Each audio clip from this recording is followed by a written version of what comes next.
Hello again, everybody. Hello, Scott. Hello, Julie. Hello, Snea. Hello, James, and other people who might hear this talk or join at some point.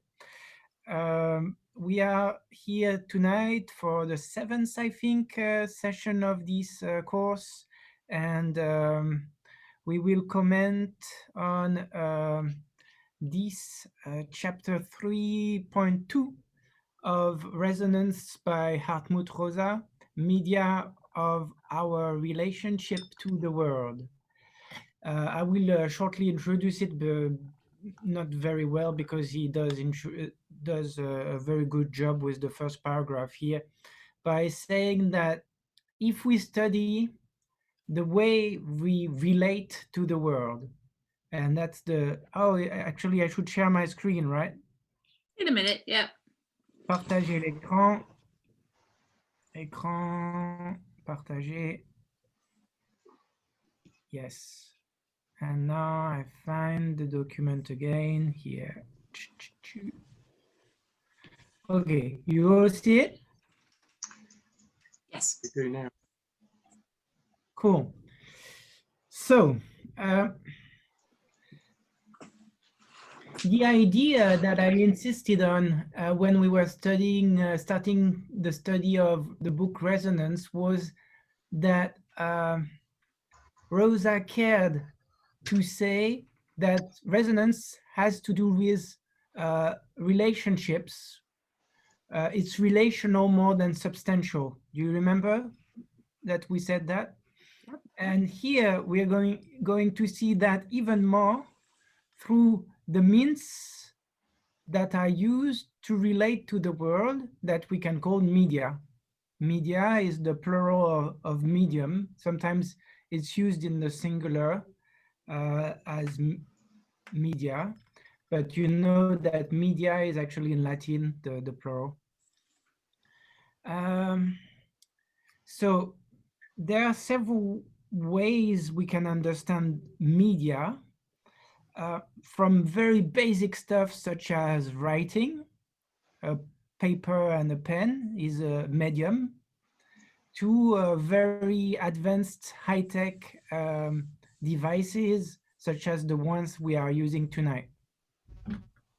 Welcome, come in, yeah. Push, yeah.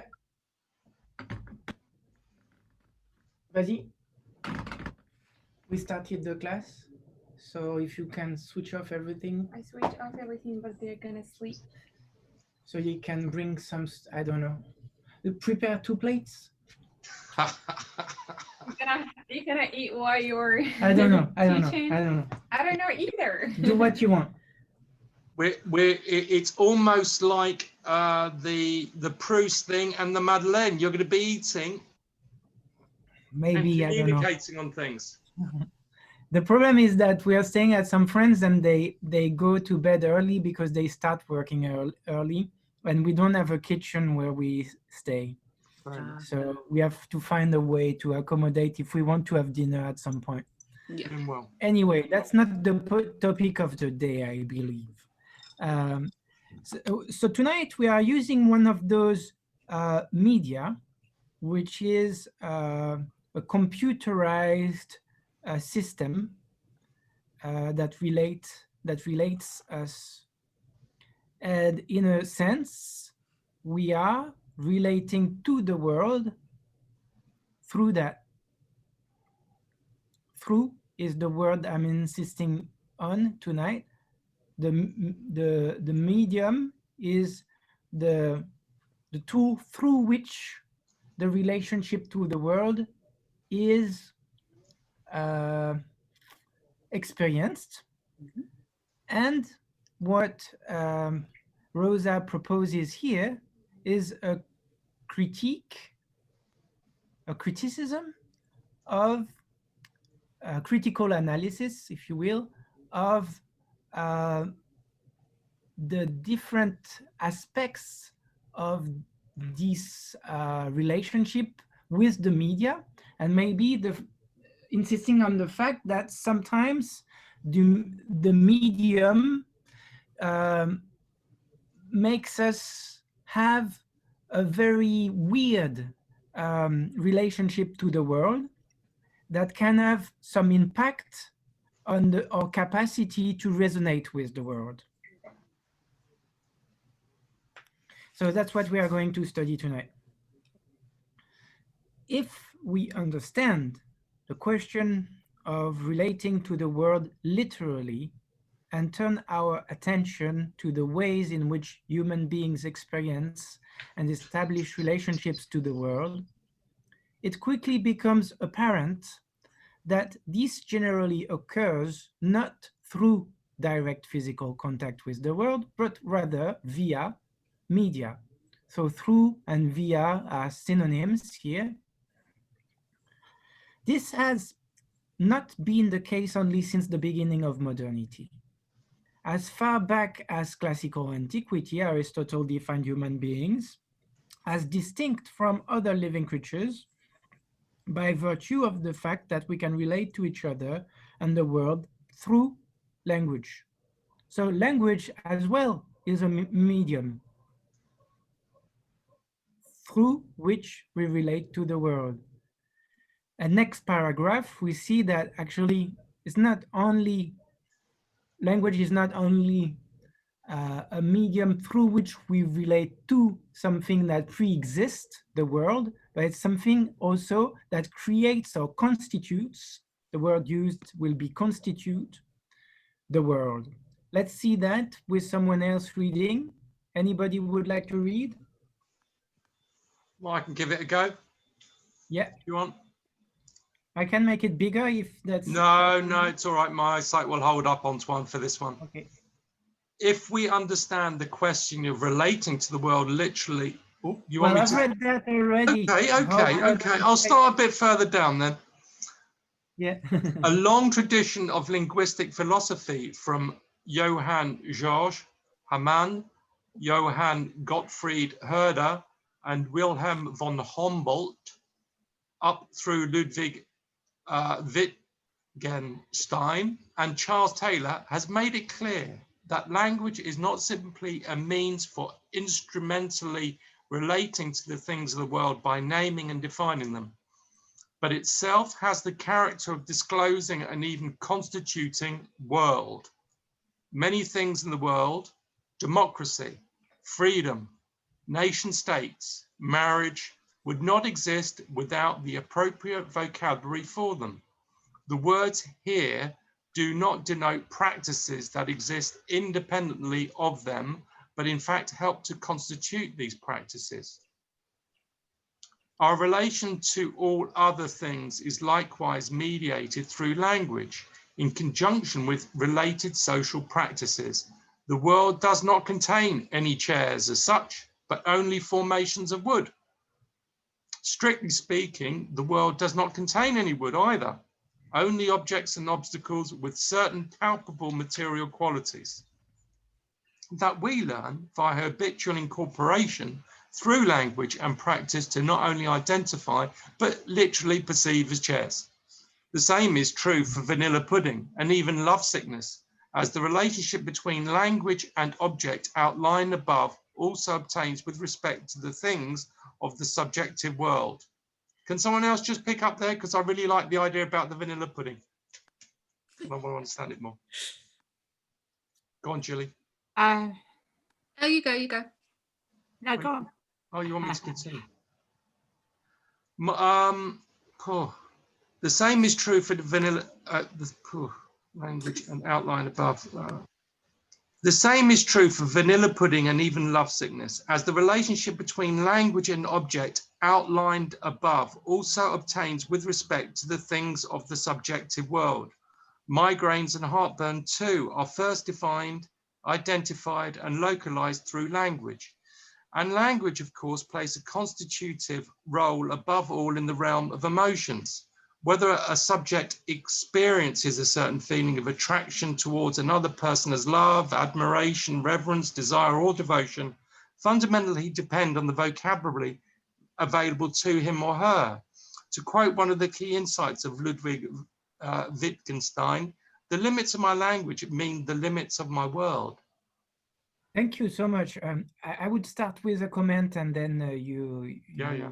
will continue if you feel like it.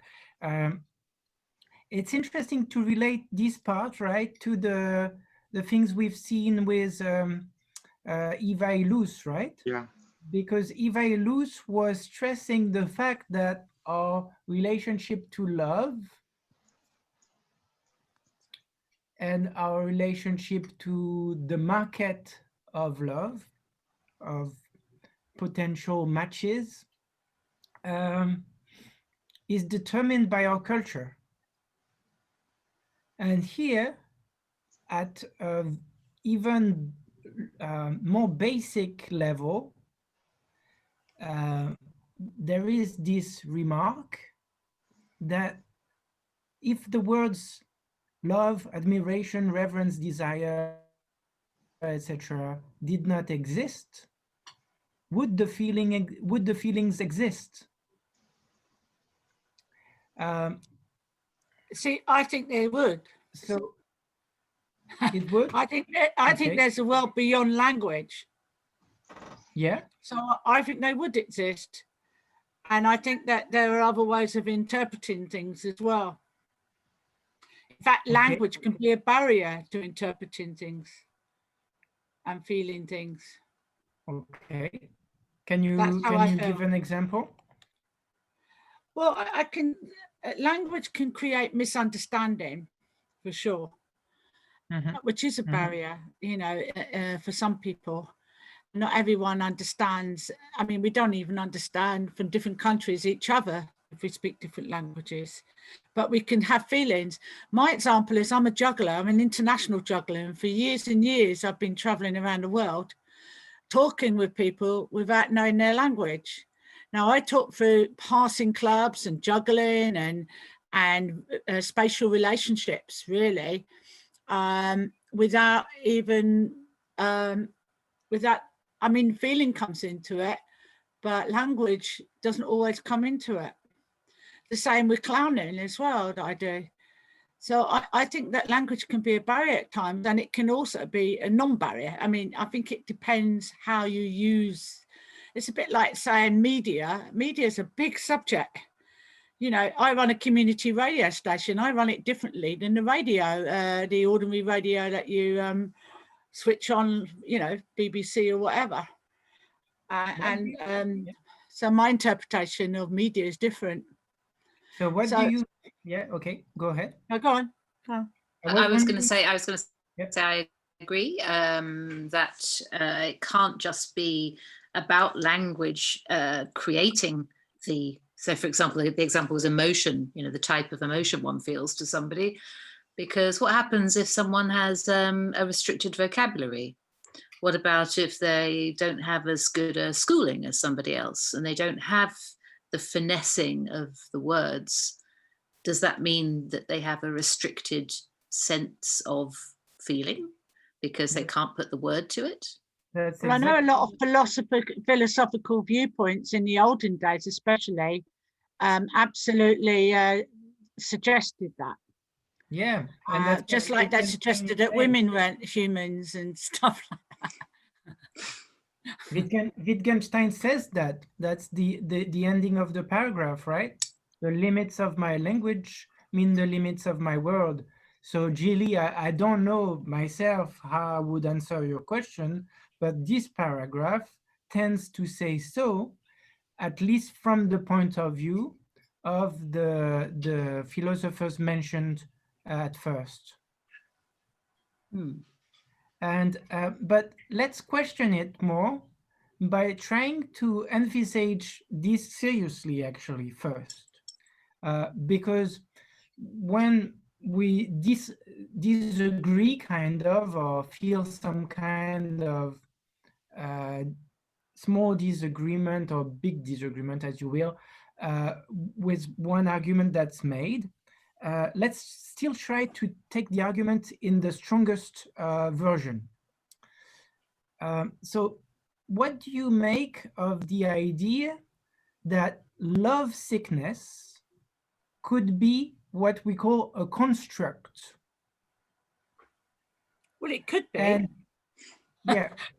It might not be. And that's what we kind of have perceived through the book by Eva Illouz and through the book by Barthes, is that the way I experiment myself as a lover and as someone feeling pains, etc., is a lot more structured by culture than I previously imagined.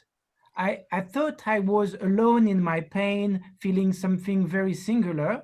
And then I read a book by Barthes or by Eva Illouz or someone else.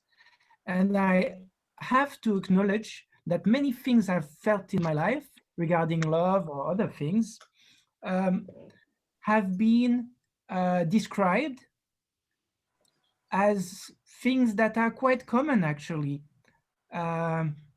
That many people have shared and dealt with, and also because we belong to the same culture, we have the same words, and we are made to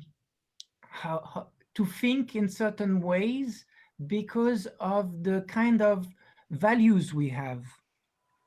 As I mentioned several times, you remember the opposition that Eva Illouz was making between the knights, who was valuing very much his pains for suffering for his love, whereas nowadays it's the exact opposite. We live in a culture where it's kind of ridiculous to be in pain for someone else. And we tend to say to each other, you should live the present, don't stay in the past, don't focus too much on one person, etc., etc. It seems to me that if you don't live by the rules, you're considered weird. So yeah. those rules are like, for each culture, they have their own kind of rules and set up. And if you don't live by them, you are outcasted in some way or another, or classified as weird. Mm-hmm. Or green left, I think they used to call it. Can I interject? Talking about climate change years ago.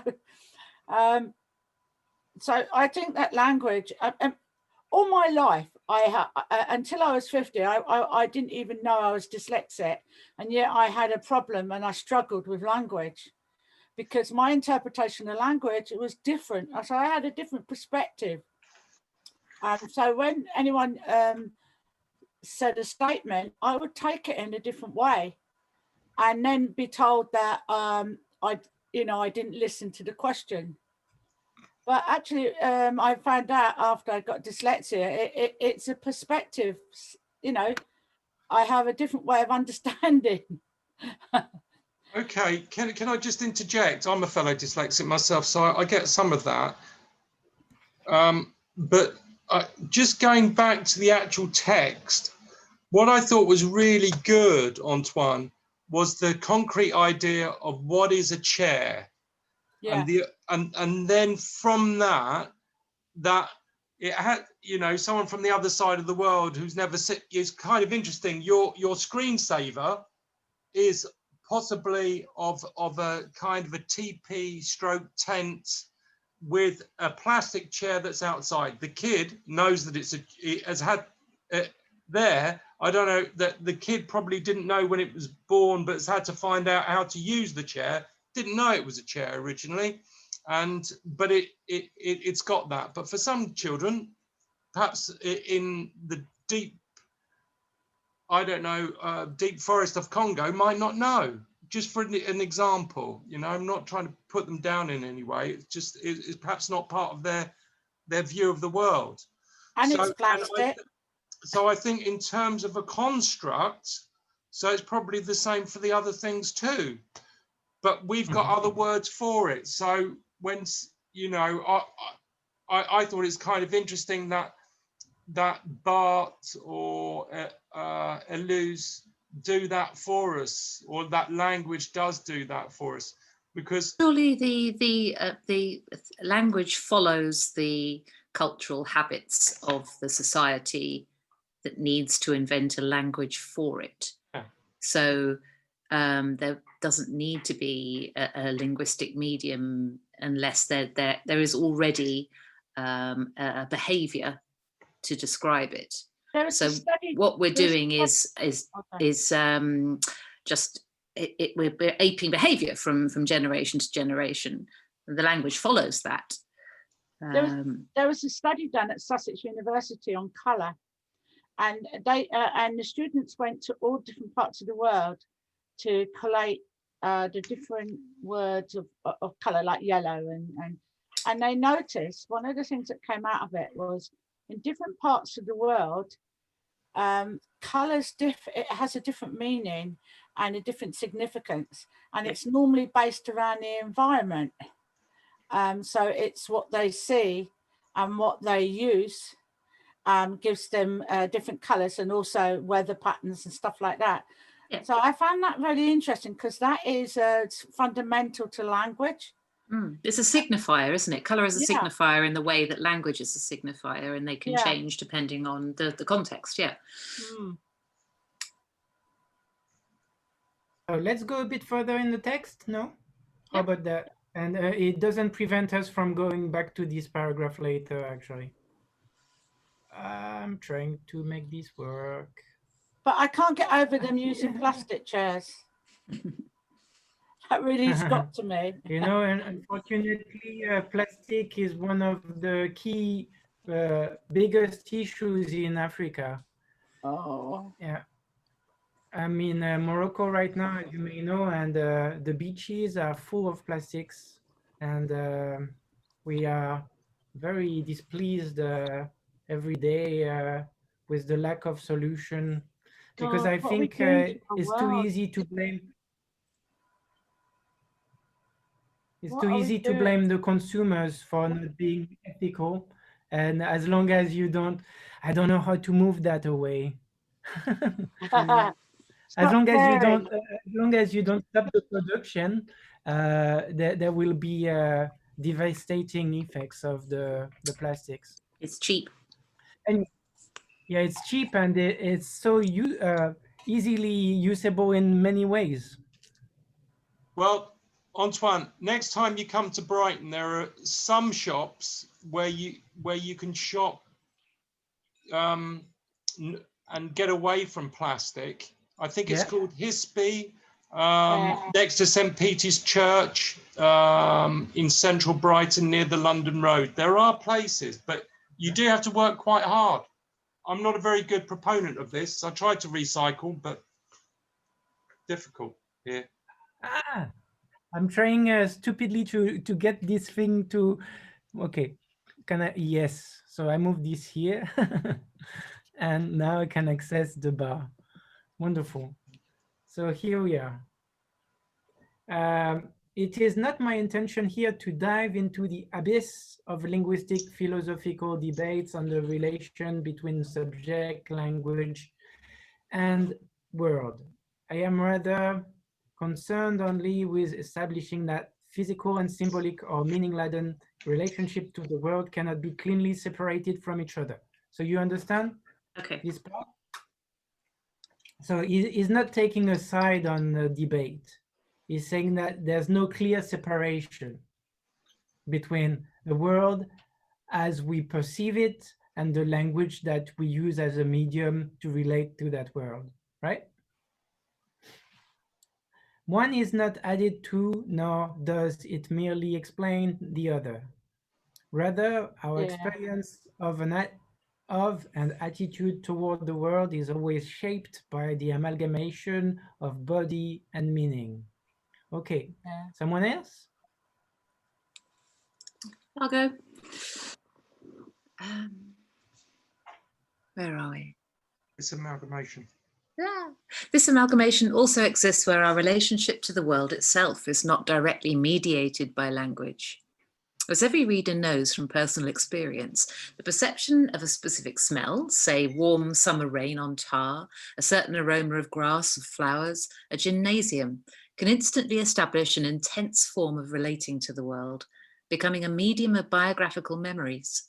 The famous Madeleine episode in Marcel Proust's In Search for Lost Time, in which the taste of a small cake dipped in lime blossom tea produces a resonant connection between distant places, times, and experience in the life of the protagonist, has come to epitomize this phenomenon.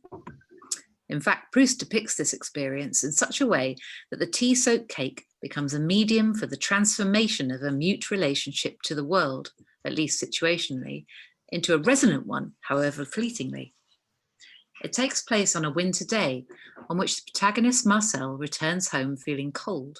In literature, as we shall see, the cold and colourlessness of winter serve as leading metaphors for mute, indifferent, or repulsive relationships to the world.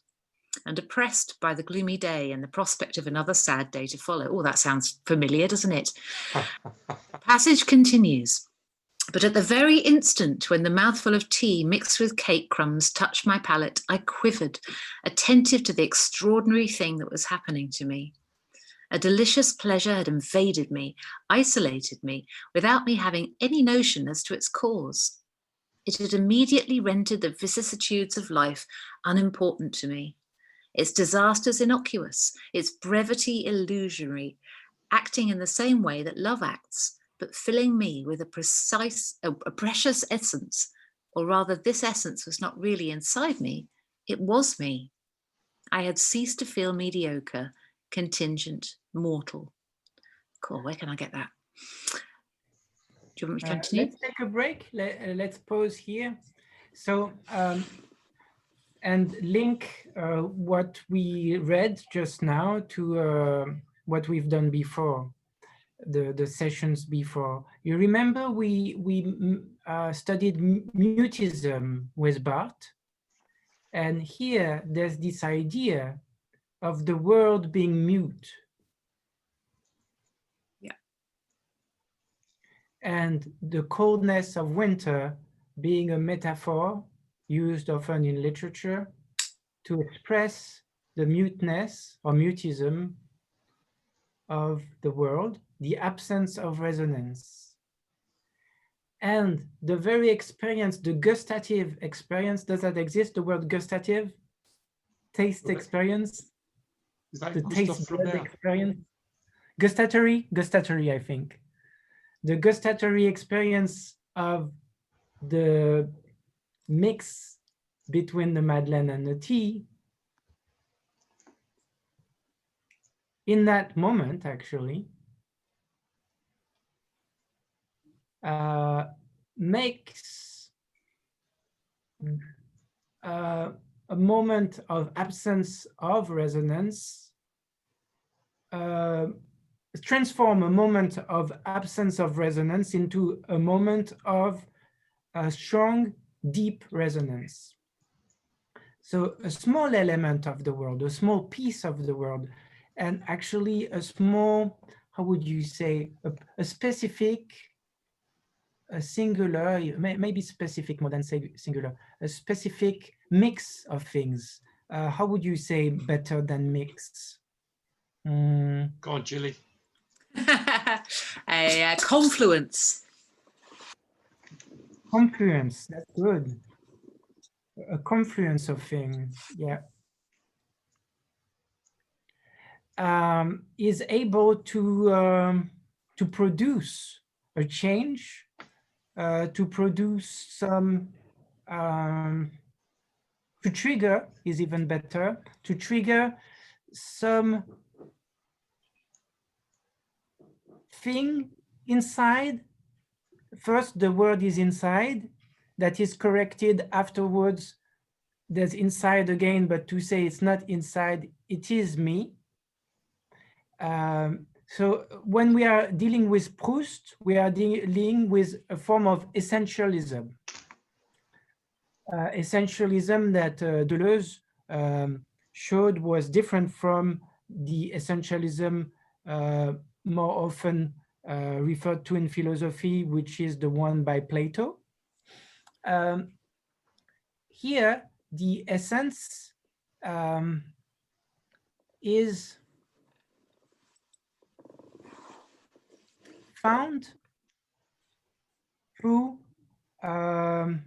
sensory experiences, more than intellectual experiences.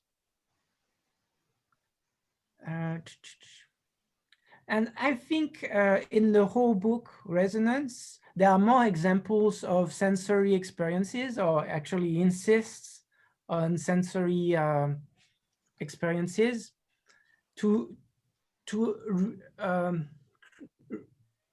create a new balance, to re-equilibrate the fact that in philosophy, we tend to emphasize too much the importance of abstraction. And here the book Resonance is strongly celebrating all the ways we can resonate with the world through many media, including, you'll see at the end of this part, music. What was I saying more generally speaking? So here we have the transformation from mutism to resonance through what can be called confluence. I think we can even find a better word as we go forward in the text. Let's move on. Someone else? Sneha, James, Susie? I'll read it if you want. Yeah, please. Okay. Though this transformation of Marcel's relationship to the world is induced physically, it owes its resonance quality to the biographical memory and association that had some meaningful connection to his life and world. He immediately sets about mentally tracking down the source of the sensation, and after several efforts, again he feels something. We lost you at the source of the sensation. Can you start from here? And after several efforts, he again feels something quivering me, shift, try to rise, something that seems to have been unanchored at a great depth. I do not know what it is, but it comes up slowly. I feel the resistance and I hear the murmur of the distances traversed. This stirring ultimately turns out to be the memory of Sunday mornings during his childhood, when his aunt would offer him this same mixture of tea and cake. The sight of Thank you. Okay. One pause after you go, but one. What do you think the word distances here, distances traversed, stands for? What kind of journey? In time? Life experiences? Very much so. Yeah, life experiences that make, so there's one life experience at a precise moment in time when there's this mix that creates a resonance between layers of time. There are layers of time that have been, how would you say? Silted up. Stretched. Yeah, exactly. They are far away, but through this experience, there is something that traverses them and make them simultaneous in some way. So do you think déjà vu might have something to do with it? What did I Déjà vus. It's a form of déjà vu. It's close to the déjà vu. And actually, Bergson, a very famous French philosopher that was active at the same time as Proust, but who's older, studied déjà vu, which is also called metempsychose, I think. Metempsychose. And he was saying that the déjà vu is when you forget that your memory is active, in the sense that when I'm doing something, my brain is also memorizing it. So the layers of me living the present and memorizing it can be confused. And this layer of memorization can be confused with a memory that I've had already. So here, it's a very different explanation for déjà vu that we have with Proust, is that he acknowledges that there are different moments in time that exist. It's less metaphysical in a sense. Do you think that the reason that it's so popular, this part of the story, the only part of the story that any of us really know, to be honest, is because it suggests that we can go back in time, that we can, that time, you know, is flexible, and we can go to where we wish to, because it has a sort of very bittersweet element to it, doesn't it, in terms of the emotion. Exactly. But also, I should imagine it's also popular because of the feeling that you get from the memory of a déjà vu. Exactly. There's almost a sense of mystery, but Yeah, there's also a sense of a relationship in memory. I was about feels to point comfortable. out, yeah, I was about to point out that, Susie, in a sense, it's not a déjà vu. Why? Because in a déjà vu, what is the experience really is that you live something new as if you've lived it before. Yeah. And here it's not the case. Here he says, I have actually lived this before. I know that there's no mystery about it. But the fact that I've lived this before. I'm not saying this moment is not new, you know. So there is this moment that is new that reminds me very strong experiences that are at the core of who I am, that were lost in my memory, lost in me. And suddenly those parts of me resonate at this instant. Yeah, and it's very strange. And I have very strong memories in my childhood, and yet I was a very ill child. You know, so I find it quite fascinating that I've got a terrible memory, and yet I have these strong memories, and I've had it all my life. It's not old age, although I could have put it down to old age if it had only just happened, but it's not. It's happened all my life. I've had these strong memories, and they turn out to be right when I verify them, and they make it just going back into those memories because something has triggered it is very comfortable for me. Yeah, it's weird. There's this idea, then you express it better here than with the idea of the déjà vu. I believe you're more Proustian now, that you have childhood memories or adolescent memories, etc., and suddenly you forgot about them, but suddenly there's a mix of sensations that triggers the very memory that you've completely lost, and that is so crucial to you. It's crucial to you because it's some kind of essence in you, some kind of something it's a relationship. It's a relationship with to the world me and my history and my past and other people, and it's a resonance. Exactly. It creates a resonance in me. Let's go a bit further maybe with James. The sight of the little Madeleine. The sight of the little Madeleine had not reminded me of anything before I tasted it, perhaps because I had often seen them since without eating them on the shelves of the pastry shops, and their image had therefore left those days of Combray and attached itself to others more recent. Perhaps of these recollections abandoned so long outside my memory, nothing survived.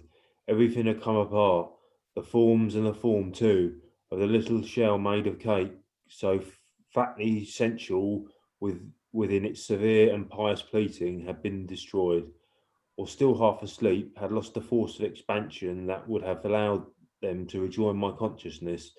But when nothing subsists of an old past, after the death of people, after the destruction of things alone, frailer but more enduring, more immaterial, more persistent, more faithful, smell and taste still remain for a long time, like souls, remembering, waiting, hoping upon the ruins of all the rest, bearing without giving way on their almost impalpable droplet, the immense edifice of memory. Shall I carry on? Let's pause here and consider this passage. Any remarks? Could you make the page a bit bigger? Yeah. I know it sounds silly, but I find it quite hard. Thank you. I think it just sort of comes back to what I was feeling before about it being quite bittersweet, and that idea of it being about, you know, kind of life and death, and trying to keep people alive in memory and keep one's own life alive in memory. It's got a sort of, yeah, kind of. Yes, this idea that is in Proust and that you mentioned well, that is already with a very famous doctor at the time named Bichat. The idea that death is a process that happens through life. And it's not something punctual at the end of life, but something that is happening every day, the death of many things in our lives. I remember a quote from Apollinaire, and Apollinaire said, "We are born to die." It's slightly different, but yes, good remark. And so what I find very important here to notice, and that actually Rosa did not stress, is that here you have the idea that things become monotonous, even the very things that can trigger an access to the most important sensations that you've had, such as the Madeleine, can become completely monotonous, completely, how would you say, prosaic, trifling, you know, like it's just something that is in every restaurant. Yeah, unimportant, and you know, it's just things that you see all the time. So trivial. You forget about them, and you forget about the preciousness that they carried. Yeah. Yeah, I think that's the same about a lot of things, isn't it? Like nature, sometimes we forget about the importance of nature, and we trivialize it because maybe technology becomes more important to us, or something else becomes more important, rather than. And I think that's the difference between indigenous tribes. Whatever they do, they seem to not trivialize it. It all seems to fit into a pattern. I mean, I don't know about all indigenous tribes, obviously, but they seem to not trivialize in the same way as we do in our modern society. And you might know a philosopher named Walter Benjamin. I think I've mentioned that in the previous course, part of the course. Walter Benjamin had a famous book on art, on culture in general, if you will, that it's called Of the Art Object, of the artwork in the time of mass production, of mass reproduction. As you know, you can have a Van Gogh painting, and you can have a Van Gogh on your teacup, the same thing, or in your living room, the reproduction of it. And it has changed our relationship to artworks, for instance, in the sense that it trivialized them. It desacralized them. And here I can expand a bit this analysis to even the things that are not sacred, but can be sacred in the sense that we had a very precious moment in our life with such a thing as a Madeleine and tea. And that was somehow, in a sense, a sacred experience for us. But as through life, these things have become so trivialized, how would you say? Don't you think that's a case of overstimulation, as not just trivialization, but stimulation? Sorry, not stimulation. Yeah. So the point I'm trying to make is that the society we live in, which we call modernity, and in this sense, the industrial age that has created the fact that we can consume whatever we want all the time, again and again and again, has made us quite insensitive to the peculiarity of things, and the fact that we can experience them as something, how would you say, Use your word singular again.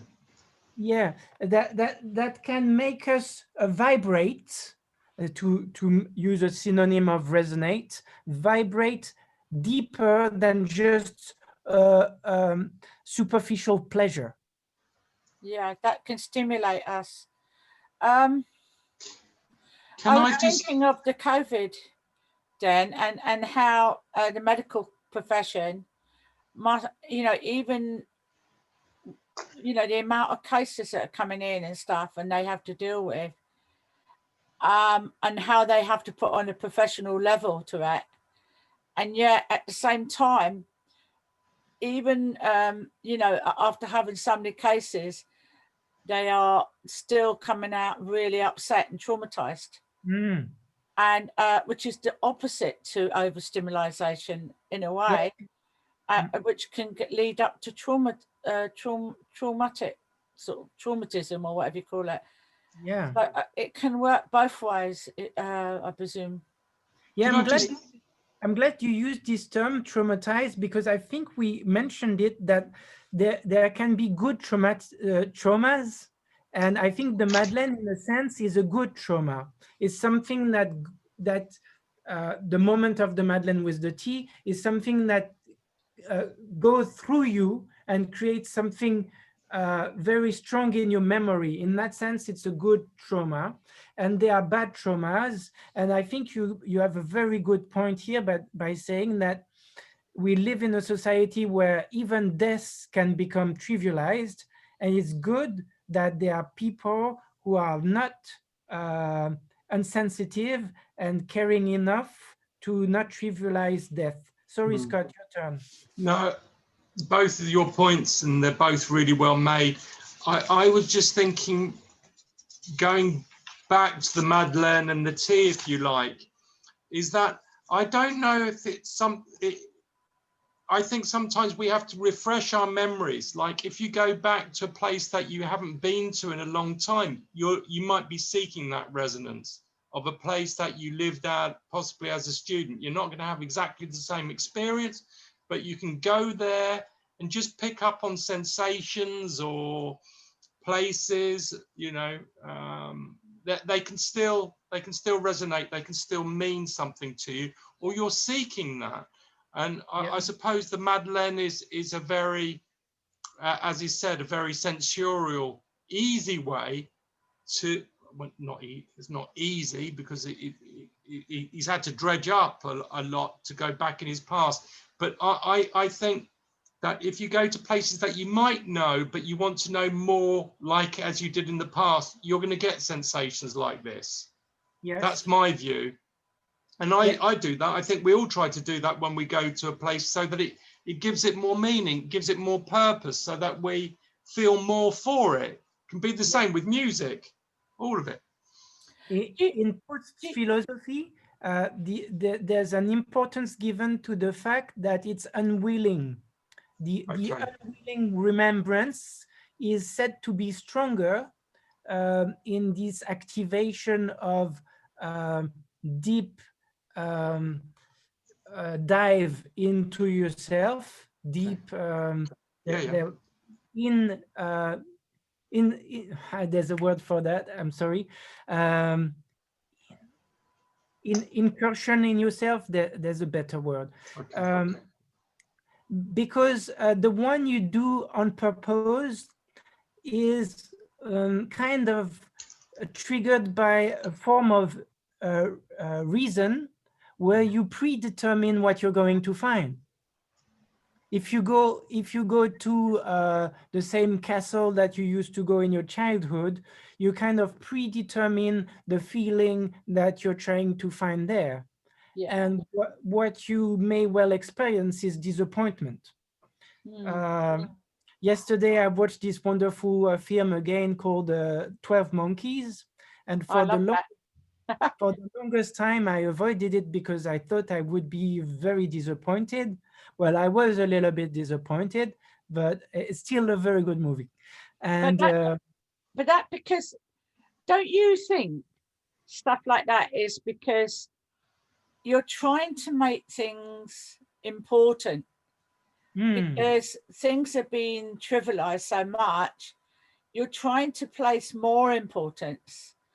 And when he talks, or when the writer talks about rejoining my consciousness, that's exactly what you're trying to do when you revisit these places.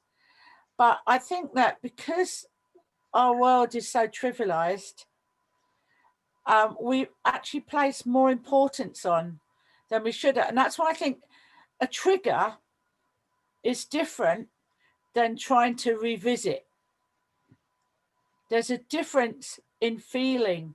yeah, yeah, the trigger is actually something coming from the outside world that will impact you, and you go into yourself. Yeah. Whereas there's the opposite experience, and I'm not saying it's necessarily less good. No, it's different. Is that you're the trigger to an experience outside the world, to use the outside world to go back into yourself. So both exist, and they are good to take into consideration. Let's go a bit further in that text. Maybe James, the remains of this paragraph. In fact, research now suggests that olfactory memories reach back the furthest and are the most deeply inscribed in biographical memory, and moreover are capable of bringing back to life entire episodes, including their visual, auditory, tactile, and especially emotional qualities. This raises the question of So I would, I would say, be careful what kind of scents you put around your bed, right? Because that might determine too much your dreams, what's happening in your dreams. Interesting. Go ahead if you'd like, James. Okay. This raises the question of interest to cultural history, as well as to sensory physiology and phenomenology of the body, of how human relationships to the world and to our own biographies have changed now that screens have become the primary medium through which we relate to the world. In fact, one of the ways in which human beings differ from other animals in terms of our decentered relation to the world consists in the fact that we are capable of consciously blocking out our environment, if not entirely, at least to a large extent, and losing ourselves in other worlds. For centuries, the most important medium for accomplishing this was the printed book, which in many respects undoubtedly became a central factor in how we experience world and how world is disclosed to us, both of which were and are shaped by the consumption, manipulation, and appropriation of symbolic connections. Apart from our bodily relationship to the world, and at times even in direct opposition to immediate physical conditions, reading thus represents a specific and specifically modern mode of relation to the world alongside other such modes, e.g. work, communication, play, love, artistic activity. Thank you. Reading thus represents a specific and specifically modern mode of relating to the world alongside other such modes. Example, work, communication, play, love, artistic activity. So you see when we say modern here, at least in Rosa's views, it's probably as far as Gutenberg, as far as the print industrial techniques. I was going to say before that, religion and being taken up by, the sort of religious kind of fervor and going to church and so on must have been another way of accessing a different world. Yeah, it was a big medium as well, and I think what happened with Gutenberg and with Protestantism and the multiplication of the Bibles, etc., and books, the access to books and newspapers, etc., was the capacity to individualize your reading, right? Yeah. As opposed to be depending on the authority of a priest, of a, yeah. And I think, I know, maybe I could say I know, that as we said, modern times or modernity is often defined as the emergence of the individual. So when Karl Marx says religion is the opiate of all masses, he's talking about that, really. The opiate being, you know, an escape almost. Well, yeah, but I don't think here is Marx talks about modernity when he says that. He does talk No, he's about. talking about religion, isn't he? Yeah. But if we're taking it in terms of what Gilly said about religion, yeah, it could be like a book. You know, you lose yourself in it. Maybe he didn't have all the other drugs available to him. Maybe if it was MDMA at the time, he could have thought it was a bit more like that. It depends how, you know, good your preacher is. Opiate was around at that time, and it kind of means it suppresses you almost. Mm-hmm. Let's go a bit further with another reader, maybe Sneha, Susie. Yes, sure. Wonderful. Now there are no strong reasons to simply assume a priori that the transition from printed paper to flickering screen as a material basis for processing symbols has fundamentally altered this mode of relating to the world or human beings' relationship to the world as a whole. Even though the haptic quality of the medium has changed, inasmuch as a segment of world, the screen now confronts us as hard, rigid, cold, and indifferent in comparison to soft, flexible, fragrant, workable paper. Far more significant. Just a little pause to explain the word haptic. Do you know what it means? No. Transmitting, understanding through touch? Yes, and more precisely, it's different from tactile in the sense that it is the way you apprehend a surface or some kind of matter as it's a bit. Let's. So is it tactile? It has to do with touch, but the way you feel the texture through your eyes. It's like a sort of tactile knowledge. A tactile knowledge that you acquire just by sight. Or not by smell. There's a different word for that, but I can't remember what it is. Okay, let's move on. And so we have the idea here that in a sense, you have two different technologies. One is paper and the other one is we can call screens. And they are in competition when it comes to reading supports, right? And one of them, the paper, has some qualities such as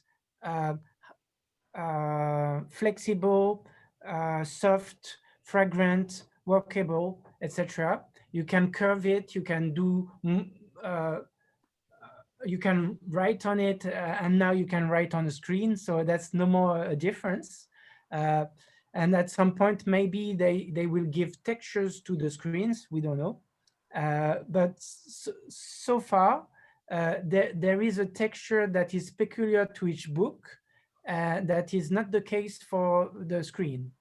And you always use the screen in the same way, and you can use a newspaper differently from a Bible, etc., etc. You have more qualitative differences when it comes to paper. Let's move on. Far more significant, please, Nia. Far more significant, it seems to me, is the fact that in late modernity, the screen has come to replace much more than just the book. It has become the uniform medium of nearly all forms of relating to the world. Ever more activities and thus ever more relationships are developed and conducted via the symbol conveying screens of smartphones, tablets, televisions, and touchscreen computers. We work on screens, we inform and identify ourselves via screens, we play on them, communicate over them, distract and entertain ourselves through them. Screens are even well on their way to becoming the basis of our experience of art. Beyond that, screens also guide our mechanical interactions with the world, as we now use touchscreens to open our garage doors, turn on the heat, take photos, cook, wash our clothes, etc. Let's take a little break. And Sneha, if you have any comment to make on anybody, please do. I think that now that technology is getting better and the situation that we're in now, where we're in enforced lockdown and stuff like that, I think people are beginning to try and sensitize the screen like they've never done before. And they're using all sorts of different techniques to do that. And so even if we haven't got touch and smell and stuff, I think there are some very clever Zooms that actually generate not the same feeling, but a feeling of connection like they've never done before. I mean, before these lockdowns, I didn't even use Zoom. And yet I'm quite technical in some ways, but I never use Zoom. And I never experienced some of the things that I've experienced on Zoom. And some of it, I've experienced frustration, but I've also experienced that resonance of moments as well. Yeah, that's true. But that's I think Rosa, and he will say that later, is not saying that screens are bad in general. No, it's just different experiences. Yeah. Yeah, exactly. And he's saying though that since we tend to do more and more, if not everything, through screens, through the same medium. I don't remember exactly how he says it, but ever more activities, thus ever more relations. Yeah, nearly all forms of relating to the world. The uniform medium of nearly all forms of relating to the world. And so what kind of conclusion can you draw here already from what we read above about Proust, the Madeleine, etc., the sensations, and this paragraph? Well, I think, yeah. Sorry, a thought came into my mind. I don't know if everyone's seen the film Paris, Texas, where the main character sees Natasha Skinsky, but through a screen, and it's his wife, effectively. And that scene I saw that recently, and I'm thinking about the screen. The screen is very different. I'm not touching you. I'm not. You know, it's not Madeleine, and it's not eating or having the cup of tea. The sensations don't work that way. I'd like to drink the same wine that Jilly is, but I don't know what is in the bottle. Yeah. Maybe she'll the good stuff. Yeah, I'm sure. But we're not in the same. We're not experiencing the same thing. It's. I think there's the medium's great, but in terms of translation, we're only getting a small figment, or that's it. It's a small figment. Is that right? But more precisely, what is the problem here when we say, or when we realize that, yes, indeed, you cannot taste wine through a computer, but that's not really the problem addressed here. Everyone has a different resonance. Yeah. So what Scott's saying, it might not relate in the same way as someone else was feeling, you know. Everyone has different resonances, and this is what we were saying at the beginning of that text about 6 weeks ago. Resonance is different for everybody. you know. Yes, but That let's be wine more that you're precise. tasting, Gilly, Let's be a bit yeah, I'd more like to precise. taste that as well. Yeah. If the problem here seems to be that indeed we don't have, everybody has different types of resonance with different types of activities, etc. Yes, but here the problem that is emphasized is that we tend to have just one medium, the screen, just one type of medium, if you prefer, that will be the one to relate to the world, no matter what is the activity we do, no matter what is the object we are dealing with. It could be an oven, it could even be, it can be a TV, maybe a shower, etc., etc. People, or sex life, etc. Many things. Buying stuff on internet, many things through a uniform medium of nearly all forms of relating to the world. So if I phrase myself, the conclusion that Rosa is coming to is that it is a great impoverishment of our relationship to the world. I think we're in a particular time in the development of this technology, and I think that soon it will become, not in the next 10 years, I think it'll become less screen-based and much more part of the fabric of what we do on a day-to-day basis. I think it's part of our technological growing up to have it as a glass thing in front of our face, and we're beginning to realize obviously already that there are big downsides to that. I think you look at the sort of the mental health issue amongst younger people, and we will have to do something about it very, very quickly to understand that it is a tool that serves us, not something that we serve. And the way that companies have so far understood how the internet works is all about the old model of advertising and how it's still exerting a force upon us, which means that we are constantly connected in the wrong kinds of ways. But that will, I think that will develop, and I think that younger people already are very savvy as to how they are being sucked in at the same time as they are still being sucked in. But it will change, I think. I'm relatively positive about it. Okay, let's go a bit further to see the physical consequences of this uniformization of the medium. Sneha, would you read more? The extent? Yeah, sure.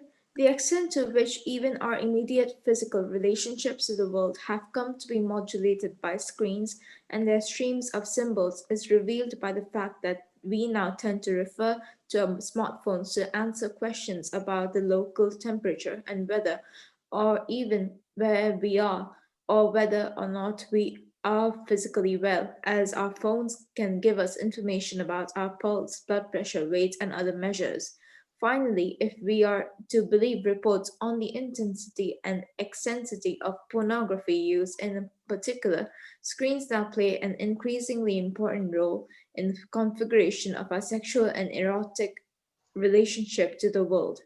We can thus say without exaggeration or alarm that we are well on our way to a society in which the target part of our various relationships to the world, along with our relation to the world as a whole, is mediated by screens. Thank you.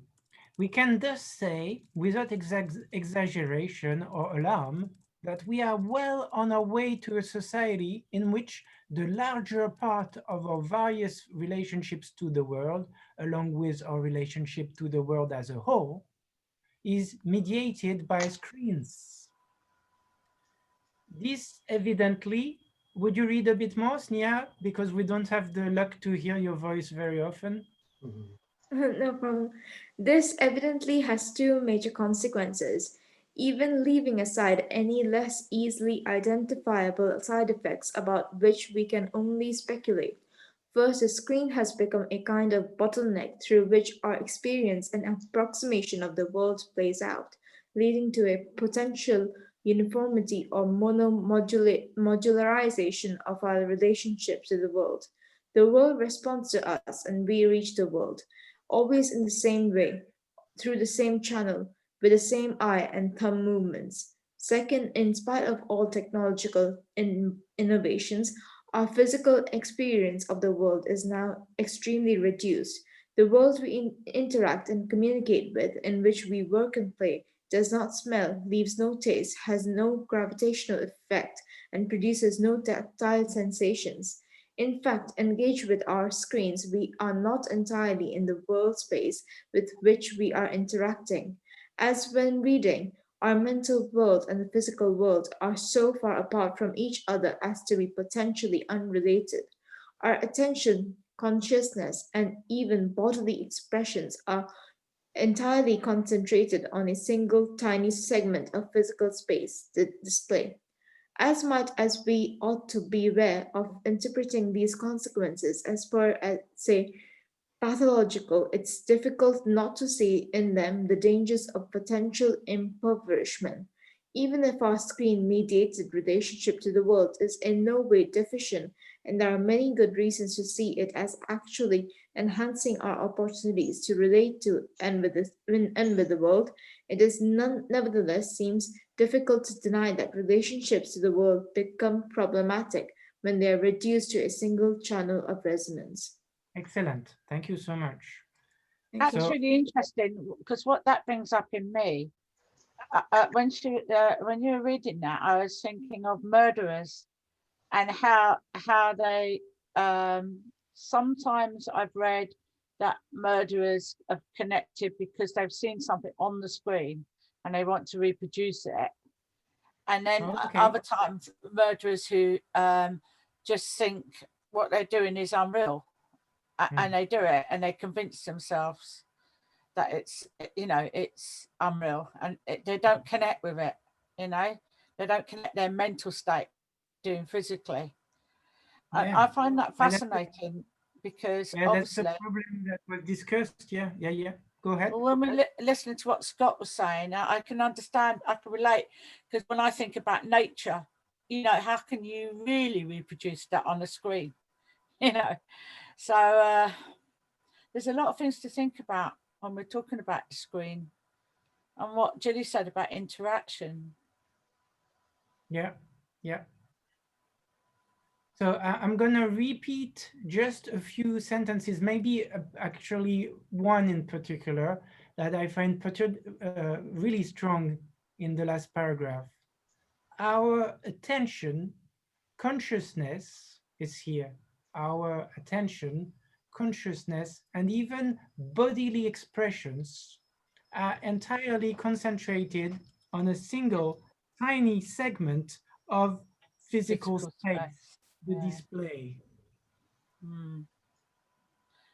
That's interesting, isn't it? That word, the display. It's a bit similar when I've done magic, and things aren't always what they seem. That expression, the display. Yeah. So the world is a way to describe our large environment. You could paraphrase the word world by large environment, right?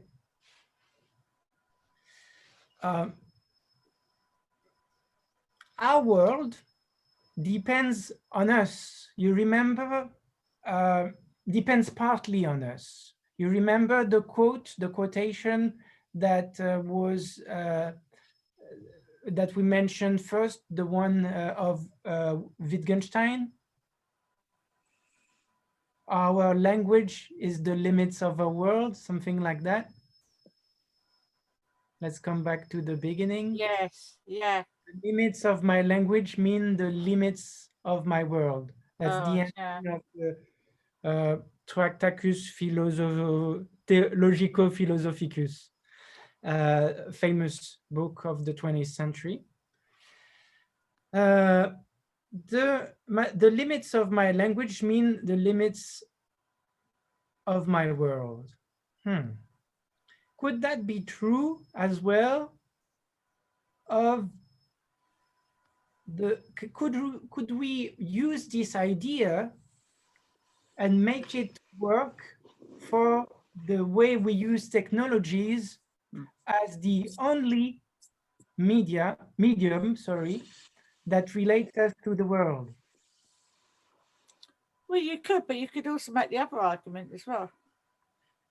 It was said earlier in the text about the screen being the single channel of resonance. So I think that's where it might become confined, and then it leaves the question open as who controls the screen and the information.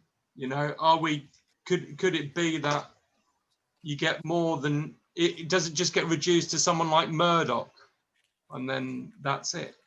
You know, either plug you in or they don't. Yeah, it's the last sentence. The last sentence of this same paragraph.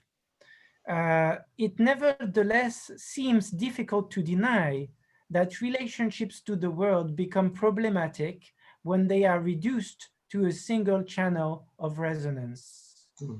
So indeed, as it's mentioned in the parentheses, and there are many good reasons to see it as actually enhancing. I think there's a mistake here. Doesn't matter. In English, no? It is actually enhancing our opportunities to relate to and with the world. So you see, here it's not an argument against, it's not an argument, wait, it's not an argument against this form of technology. It's an argument against this form of technology becoming the only medium in our relationship to the world. We have to differentiate those two discussions, right? Because they are very different. And we are not having the first discussion whether it is good or bad to use screens. Because we all agree, I guess, that they have very good aspects. But the problem is whether we tend to use them too much and replace every other sensory experience through this specific medium. What are the consequences of this uniformization? Yes, Susie. You're talking about we, but I find that really interesting because a lot of us have got access to phones in our modern society where we are, but as long as we have socioeconomic differences, we can't suggest that the screen is accessible to the world and make it a world. Very right. I'm not talking, and I want to do that in a further session. I want to talk more about poor people in our time today. I want to talk more about poverty. Yet I have noticed that many people who live in difficult conditions still have a cell phone that works, that is on the network, and that's one of their priorities. Yeah. But even in Brighton and Hove, I mean, I work on community radio, and one of my objectives is to give access to as many people that haven't got access in the normal sense to media. Yeah. But I mean, it's amazing how even in our city, we haven't got that access. There's quite a few people. I think there's a bit of a difference between access to a mobile phone and access to media, because I think with media you're asking for savvy and a skill set and a way of communicating. Also an internet. And an internet that's strong enough to work in order to be savvy. and the rest.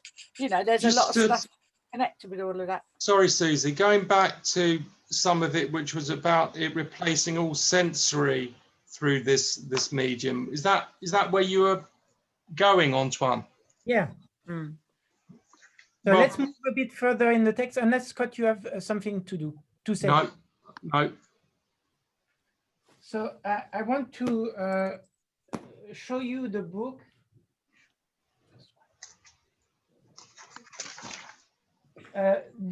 That's the book Repenser la pauvreté, Rethinking Poverty, by two authors. One of them is Duflo, who had the Nobel Prize as an economist. Esther Duflo and Banerjee, they show that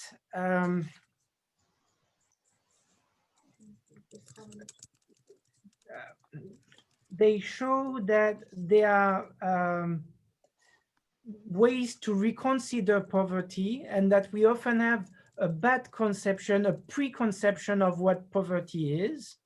And if we care to listen to the people who are actually dealing with their own poverty, we would learn more about many things, about economics, actually. And so let's try next time, maybe if we're ready, to consider a few passages. So the reason I'm mentioning it today, if it's in the meanwhile you want to acquire this book in its French or English version, I'm pretty sure it exists in English, I recommend it. You'll have to put a link in, Pub. Yeah. I might be able to create a PDF, but not necessarily. or the name, because I've got Repenser la pauvreté, but the Duflos and Duflo is enough. Duflo. Got it. And I don't think I'll be able to translate it from French to English. I don't know. You're pretty quick, Susie. Might got at least you got at least 6 days. Let's go a bit further. So we're talking about poverty and impoverishment here. So in a sense, paradoxically, technologies such as the ones we are using now, computerized screens, they are a symbol of our wealth, right? Of the wealth that our society, modern society, has created, kind of the very top of its inventions, right? We are at the top level, right? But in a sense, it is also something impoverishing our lives. And that's what we are considering now, is that the very symbol of our wealth could actually be, in terms of practice of the world, of our relationship to the world, be an impoverishment. Let's go further into that with Sneha reading the next paragraph.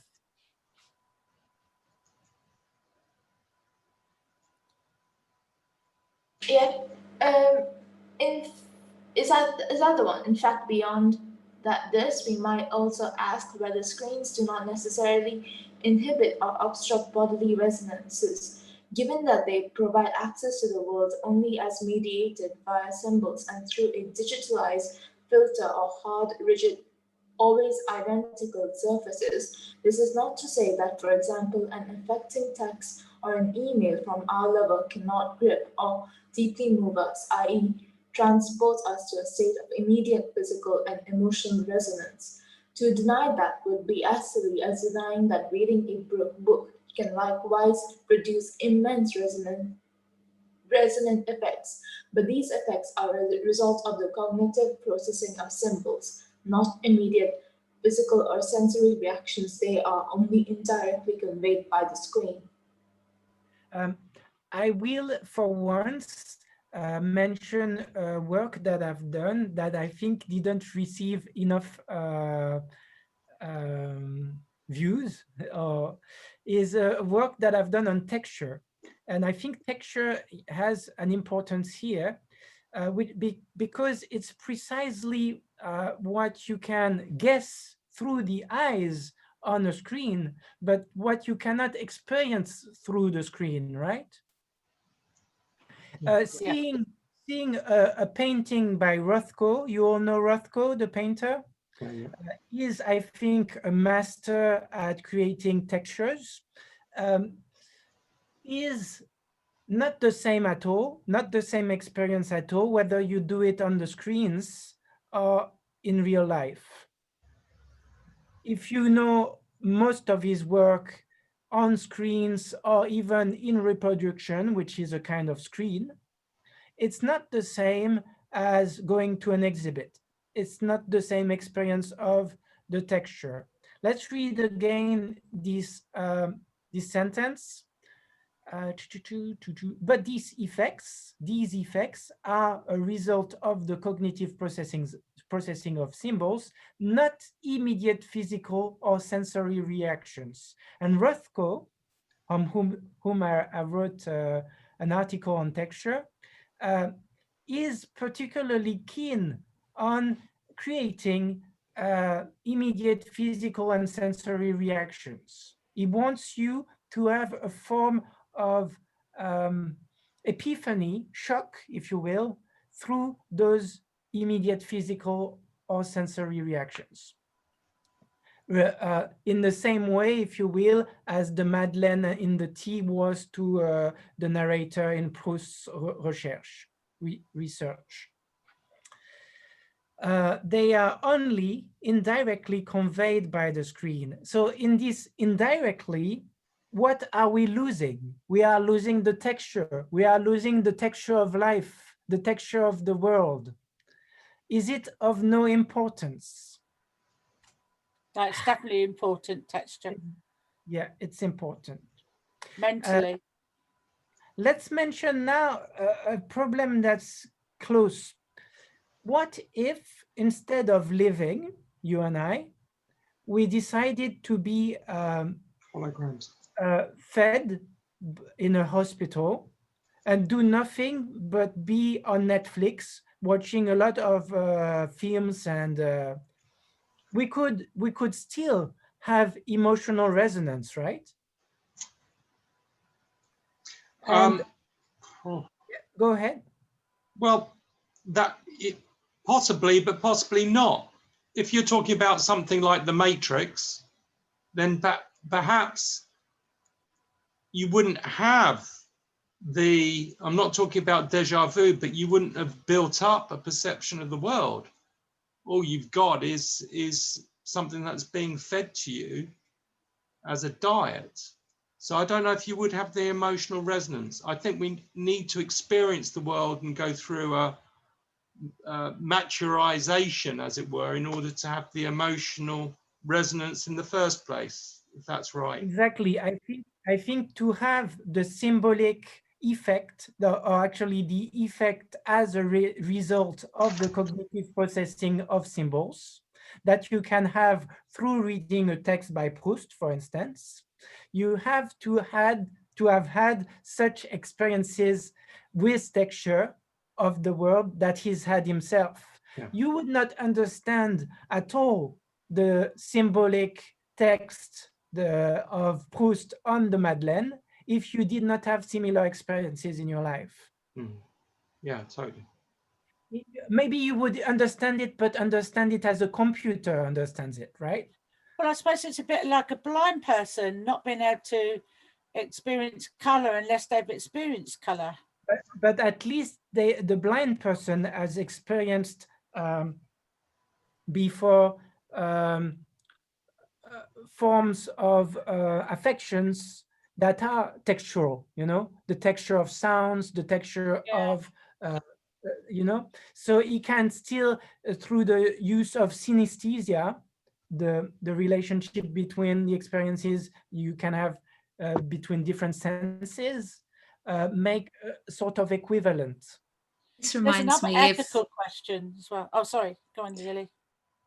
Just to say, this reminds me, again, coming back to young people and mental health, this reminds me of the huge, upsurge in porn on-screen porn and the subsequent sort of difficulty of the sort of boys, particularly young boys, sort of moving out of that mind frame and into the real world, and that you know, the rise in incels, you know, the involuntary celibates that stalk the internet with their rage.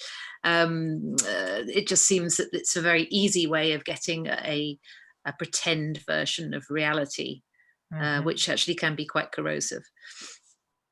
And one of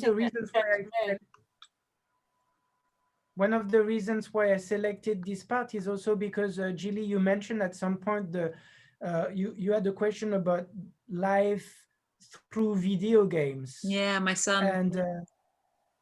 And so I think many of us in our generations have had this problem of being stuck to TVs, stuck to video games. Now we're stuck to our phones. We pretend we don't watch TVs, but we watch them through the phones, etc. And so indeed, we tend to have those experiences of the world that are vicarious. That's the word, vicarious, through something else that replaces the real experience, right?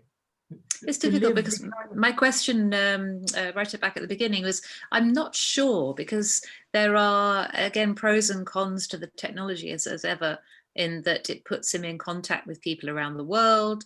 He does get to talk to them. There is a thrill of playing the game. However, like anything that is designed in its very nature to keep you interacting and to keep those bursts of cortisol and dopamine going, it has a potential to be addictive. So there is good and bad in it, I think, and I can't come down one side or the other. I have a gut feeling, but I can see the benefits as well. There are very interesting passages in Heidegger's books. When I will try to find the title of this book, but he comes back to this idea again and again in different books on boredom. And he says it's really important, and some children specialists have also talked about the importance of boredom, because through boredom, in Heidegger's philosophy, you realize that you are someone who exists in the world, an existence, a Dasein. But for psychologists, more basically, you realize that you have to kick your own ass to create something, and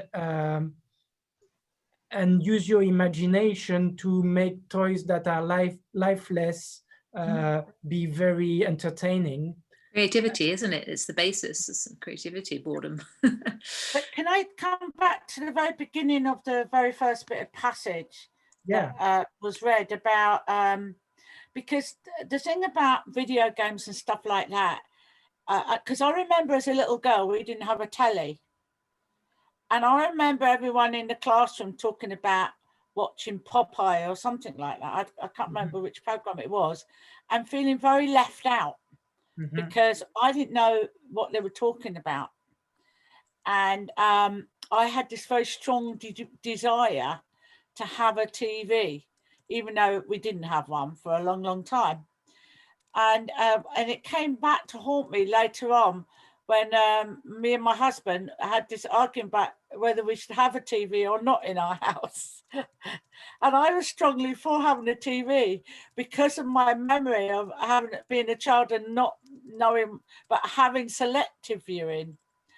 But I'm wondering with the video games and stuff like that, if part of it is what happened to me as a little girl, which you want to belong to something. It's what you were saying, Antoine, about creating something in order to belong almost to that community. And that sense of, you know, you're all doing the same game and getting into Gamecraft or wherever it is, you know, you're doing. Oh, yeah. But it's that sense of belonging in the community.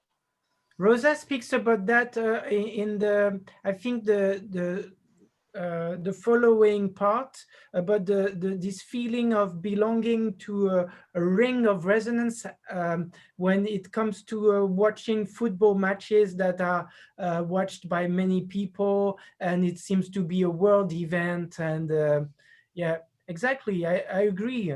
And the idea that now you can play video games on networks, being in a network of players, creates this idea of resonance, even though in a sense it sets those players apart from what we could name the real world. One thing I want to nuance though is that Popeyes on TV, or even any video game that people play today, is part of the world, is a part of the real world.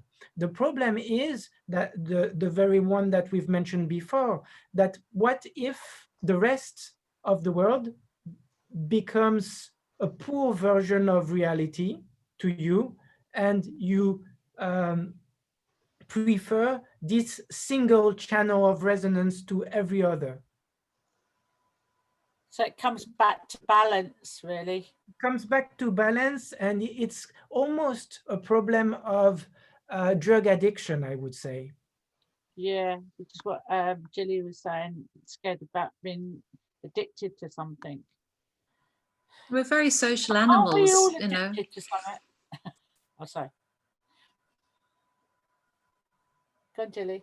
Oh, I just saying we're all social animals, and that, you know, sort of positive reinforcement of somebody being there and having some connection with you, even if it's just a WhatsApp message, is great, you know, and especially at this point in time, it's a lifeline, but it also is a very impoverished version of connection. I think, you know, that nothing beats FaceTime, literally. Let's move to the next paragraph because it addresses specifically what you've just mentioned. Sneha, would you? Yeah, sure. I cannot draw here on findings obtained through empirical studies, as these simply do not exist, nor do I possess a plausible theory of how and to what extent screens may be capable of obstructing resonance. Nevertheless, it seems to me all but self evident that in our perception of our relationship to the world, the experience of touching even the most sensitive touchscreen is categorically different from that of touching other materials or even other people. And this same categorical difference may well also exist in the realm of medial communication. There can be little doubt that people use screens and digital media in order to establish contact with others, and in this way secure new relationships to the world. When we check our email inbox for new messages, when we delight in gaining new Facebook friends and Twitter followers, when we check to see whether our latest posts or blog entries have elicited reactions in the form of comments or likes, or whether anyone has clicked through to our homepage or bought our books or records, what we are really concerned with at bottom is being noticed, seen, addressed, contacted, being in touch with the world. In this sense, digital media, without a doubt, have the character of axis and axis of resonance.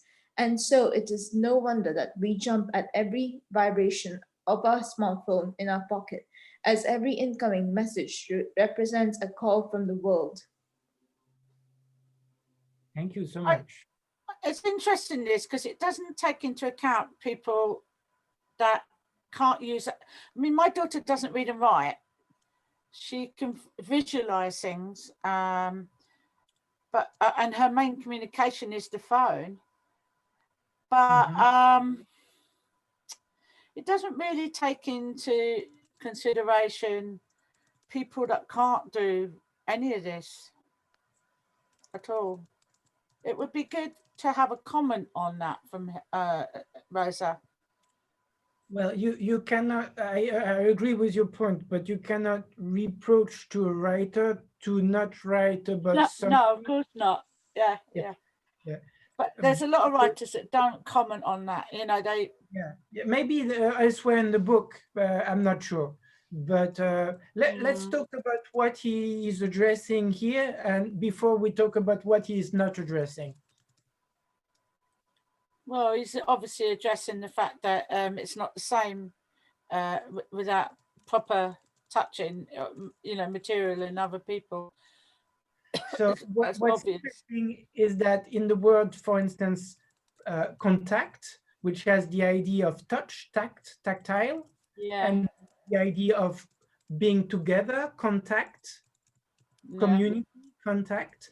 There is actually such a thing as what we could call a virtual contact through the technologies that use screens. I would argue, I would say that the word virtual is not the best word here, and we should use the word dematerialized. I think that we often use the word virtual as a synonym to dematerialized, when the word virtual can be used in more interesting ways for other meanings. Can I interject? So has a spiritual way, and dematerialize is more for machines, isn't it? Exactly. I just wanted to interject because Gilly mentioned something earlier about it was about dopamine and so forth, and I just get, in terms of likes and stuff like that, we're said to, it said, have elicited reactions in the form of comments and so forth.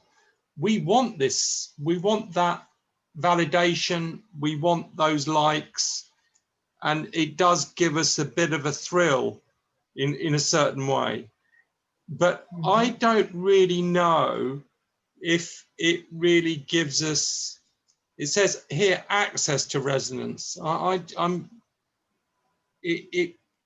Julie pointed to something in terms of it's quite nice to get a message. I get it, but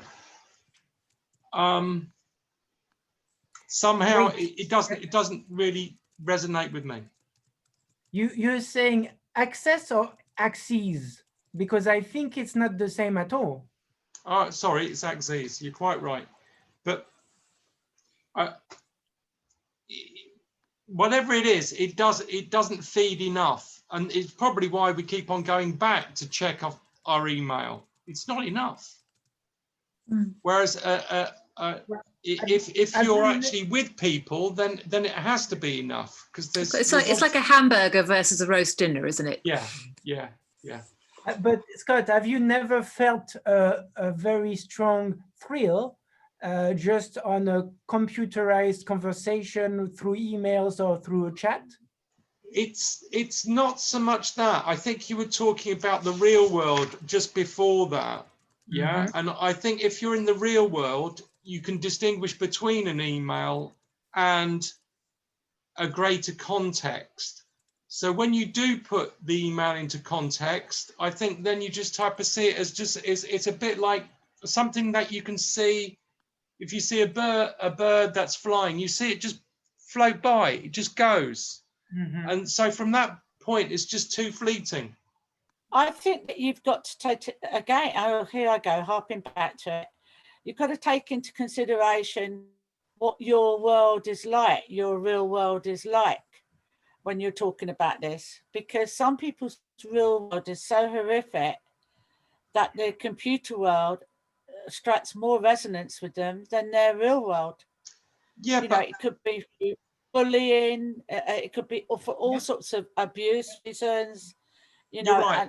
and money even, worries. Although that does suggest that their real world is relatively impoverished in its own right, and so therefore they are using the secondary world in some way to escape and to find a better world. And it's not wrong. It's just that the world they're going from is not right either. Let's finish a bit this reading, and so we can conclude a bit on this part. It is astonishing then that all of these resonance signals, large and small, seem to have no lasting effect. Is that what you were saying, Scott? I don't know if I was saying that it has no lasting effect. I think from what Susie was saying earlier about you can be, or Gilly was saying, you can be in a pretty bad space and you might be using a lot of these computer games or whatever. And then I think it can have an effect. I don't know if it's the right one. Whereas I think something, as we mentioned earlier, nature, and we've studied nature a bit. My sense is that nature in itself can be really benign. You know, it may rain, but you can dry yourself off afterwards. You don't have to worry too much about all the thoughts, or as Susie was talking about, bullying or anything else that can come through mass media or something. I think we've got the power to turn it off. And I think it's important that we do, or otherwise you get saturated. That's my thought. Okay, but I thought what you were saying before, when you expressed some kind of discontent with how, with the idea that screens could bring you access to resonance, I thought what you were actually saying is summarized here in a sense by the idea that it's just you were mentioning a bird fleeing, right, or fleeting, and in a sense, the emails, yes, I have my rush of dopamine from the email, but then it's gone. And I think to an extent, yeah, it can act as a little trigger, and then we go back for more because, you know, there's something in the email. I'm not saying that there is no part of it that can incite you or excite you even. I don't think I'm saying that. I just think it's like a blancmange. It's just the frothy bit at the top. Okay. So let's go further in the paragraph and see if that expresses the idea that we have about it. As every web surfer, blogger, and Twitter user, as indeed nearly every smartphone or PC user knows, the half-life of feeling assured of digital resonance appears to be inversely proportional to the ever-growing quantity of incoming signals of resonance, leading to a form of increasingly addictive behavior. We must assure ourselves at ever shorter intervals that our number of friends is growing, that we are being noticed in the world, that our text and email channels are still intact, and we feel forgotten in an indifferent world when the flow of resonant signals ebbs or stops, even if only temporarily. Similarly, watching the uncommonly aesthetically stimulating multicolored polymorphic rhythmically pulsing and changing patterns displayed by modern media players to visualize the music one is listening to seems not to trigger any emotional resonant effects. So that's what is interesting here, is that in spite of the very complexity, richness of the stimulation, of the many stimuli that are put together to make the mix we were talking about, or the confluence, the effect seems to be less deep because of the medium. I read again the ending of the sentence. The seems not to trigger any emotionally resonant effects.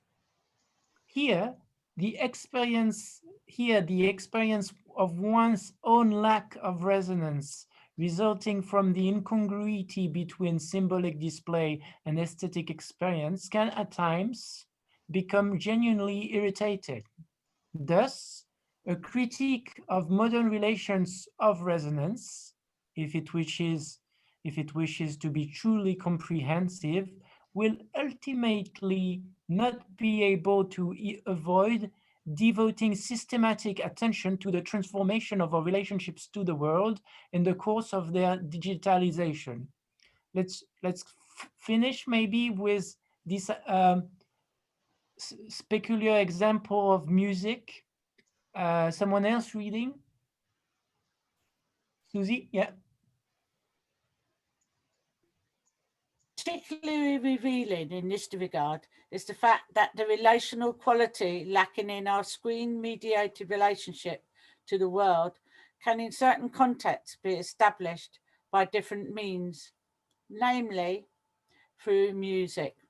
The idea of telling a story via the screen without music, whether in the form of a film or a news report, has become practically unthinkable. A fact that is illuminating both in terms of analysing how we relate to the world through the screen, as well as in terms of understanding of how music functions. Neither oral narratives nor books require music in order to create a world to and through which the listener and the reader can relate. Yet films without music appear to lack this very quality.